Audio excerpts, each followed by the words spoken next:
हाय दोस्तों। आज फिर से मैंने अपनी कोई शिकायत रखनी है आपके पास।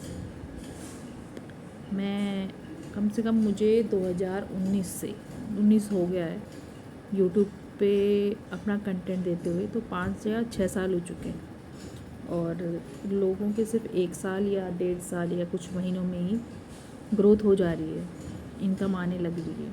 और मेरा ऐसा कुछ नहीं है, तो मुझे ना कभी कभी वो बोरियत आ जाती है फिर कि एक तो मैं खुशी खुशी से कंटेंट देती हूँ और सोचती हूँ कि जब दे रही हूँ, अपना पैसा इन्वेस्ट कर रही हूँ किसी चीज़ में, तो मुझे रिटर्न में भी मिलेगा ही मिलेगा।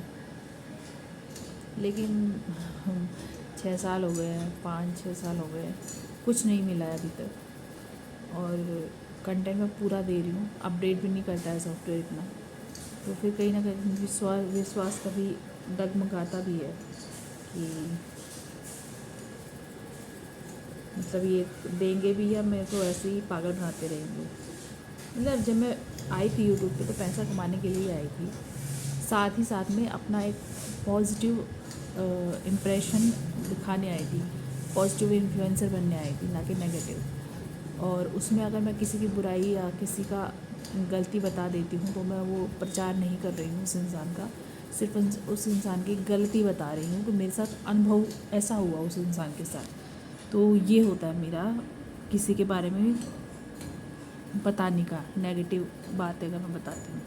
ये नहीं होता कि तुम उस इंसान को एकदम वैनिश कर दो मेरी लाइफ से, या मतलब वैनिश तो खैर करना ही है अगर बुरा होगा, लेकिन उसका मतलब ये नहीं होता कि तुम कुछ ऐसा कर दो उसके साथ कि वो कुछ हो, उसके साथ बुरा हो जाए। भगवान है देखने वाला, भगवान अपने आप बुरा करेगा। लेकिन मुझे जब इनकम का कुछ नहीं होता ना, तो तब दुख होता है कि पता नहीं मैं पागल तो नहीं बन रही हूँ यहाँ पे यूट्यूब पे आके, मेरा पागल तो नहीं बना रहे, मतलब ये लगता है जब। लेकिन जब और लोग कहते हैं ना कि हमें पैसा मिलना शुरू हो गया और हम कमा रहे हैं, हमको 1 साल में ही मिलना शुरू हो गया, हमको 2 साल में मिलना शुरू हो गया, तो तब मोटिवेशन भी मिलता है और थोड़ा बुरा भी लग जाता है कि मुझे 5 साल हो गए, मुझे कुछ नहीं मिला, जबकि मैंने भी कंटेंट दिया है अपना। और ऐसा भी नहीं है कि मेरा कंटेंट कुछ मत बिना मीनिंग का हो, मीनिंगफुल कंटेंट होता है। मैं बातें करती हूँ तो उसमें भी मैं कुछ अच्छे अनुभव शेयर करती हूँ। और अगर मैं कोई वीडियो दिखाती हूँ किसी खाना बनाने की या कहीं घूमने की या कुछ कल्चर से रिलेटेड, तो उसमें भी कुछ सीखने लायक होता है, जो मेरे जैसे कई करोड़ों लोग कर रहे हैं ऐसा। हर अलग अलग सभ्यता की संस्कृति के लोग ऐसा कर रहे हैं, तो मेरी जो सभ्यता संस्कृति है मैं वो दिखा रही हूँ और मेरे जो अनुभव है मैं वो बता रही हूँ। तो इसमें मतलब कोई कुछ यूनिक होता है, कुछ आइडेंटिकल होता है, मतलब एक जैसा भी हो जाता है, कुछ यूनिक भी हो जाता है। तो इसमें ना ही मेरी गलती है ना ही दूसरे की गलती है, वो लक है, जिसके साथ जो होगा वो बताएगा। बट मेरा यूट्यूब एनालिसिस पता नहीं क्या कर रहा है, किस तरह का कर रहा है कि मेरे कंटेंट को मैंने उनको फीडबैक भी दे रखा है कि प्लीज़ मेरा कंटेंट गलत जगह ना जाए, और मेरा कंटेंट जहाँ मैंने हैशटैग यूज़ किया है और जो मेरा कंटेंट है मटेरियल है वैसे ही लोगों के पास जाए, किसी गलत लोग के पास ना जाए। तो वो एनालिसिस अब देखते हैं क्या करता है, किस तरह का सॉफ्टवेयर अपडेट करता है। मैं कई बार, अभी मैंने कल 2-3 वीडियो डाली जिसमें मैं कुछ बता रही हूँ, उसको केवल 5-6-7 ऐसे लोग देख रहे हैं, जबकि कितना इंपॉर्टेंट इन्फॉर्मेशन थी वो मेरे से रिलेटेड। तो जो मेरे 1 लाख व्यूज़ आ चुके हैं, जितनों ने देखा है उन तक जानी चाहिए थी अगर वो पॉजिटिव कंटेंट देखने वाले लोग हैं तब। और मैंने तो मैसेज कर ही दिया है यूट्यूब वालों को कि मेरा कंटेंट ऐसी फालतू जगह और गलत जगह मत देना, ऐसा एनालिसिस मत करना कि मतलब अपने सॉफ्टवेयर में, क्योंकि मैं सोच समझ के कंटेंट देती हूँ। जब मैं बोलती हूँ ना तो मैं वर्ड्स भी सोच समझ के यूज़ करती हूँ, और मेरे अनुभव भी ऐसे नहीं होते कि जो किसी गलत इंसान जैसे अनुभव मिलते जुलते, ऐसा नहीं है। ऐसा अनुभव सिर्फ पॉजिटिव इंसानों के साथ होता है और वही अनुभव मेरे साथ रहते हैं।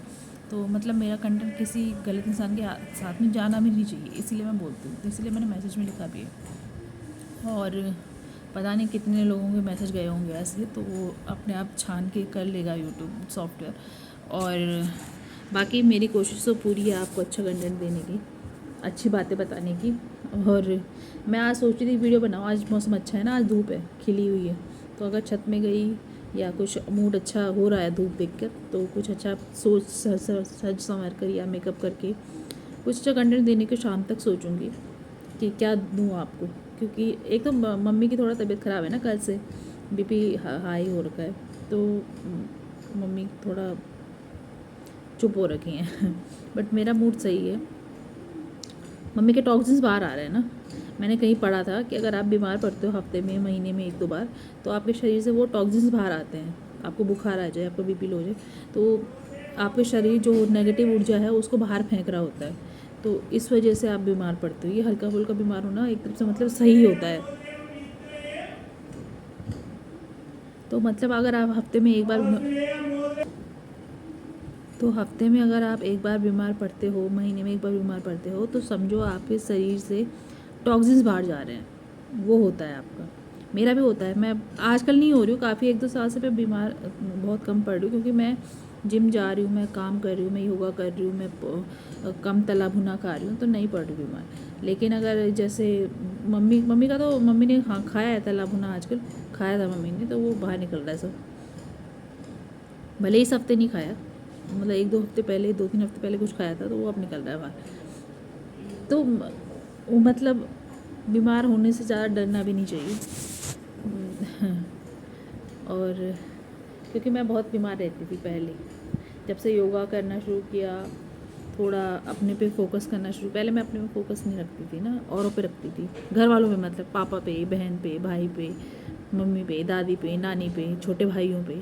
तो जब से इन सबको, जैसे दादी नानी गुजर गई, उनकी उम्र भी हो चुकी थी, तो दादी नानी का चिंता भगवान का, अब भगवान कर रहे होंगे, मतलब उनकी चिंता बहुत करती थी, तो अब नहीं रहा वो।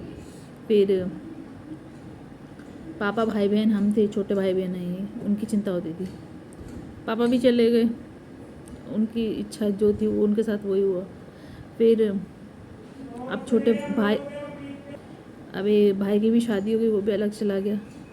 छोटे भाई हैं, वो भी पढ़ लिख के डिग्री कर ली है, उन्होंने डिग्री ले ली है, तो एक ले रहा है डिग्री, तो उसकी भी थोड़ी चिंता कम हो गई है। अब उनकी शादी का ही होगा जो कुछ होगा, तो उनकी चिंता कम हो गई। मम्मी और मैं हैं, बस हम एक दूसरे की चिंता करते हैं।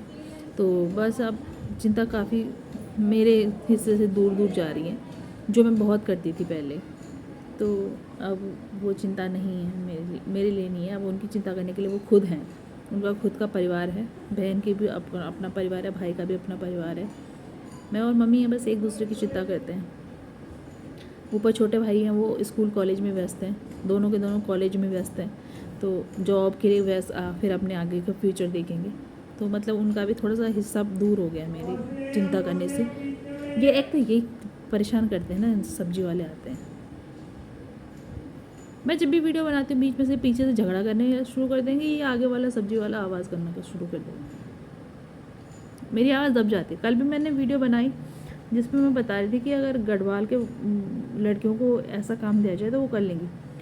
वो वीडियो, एक तो वीडियो रिकॉर्ड करते टाइम कट आवाज़ कट रही है, दूसरा पीछे से कोई कूड़ा वाला सब्जी वाला आ रहा है और वो जोर जोर से चिल्ला रहा है, उसमें भी आवाज़ मेरी दब रही है। ये वीडियो भी वैसे जा रही है।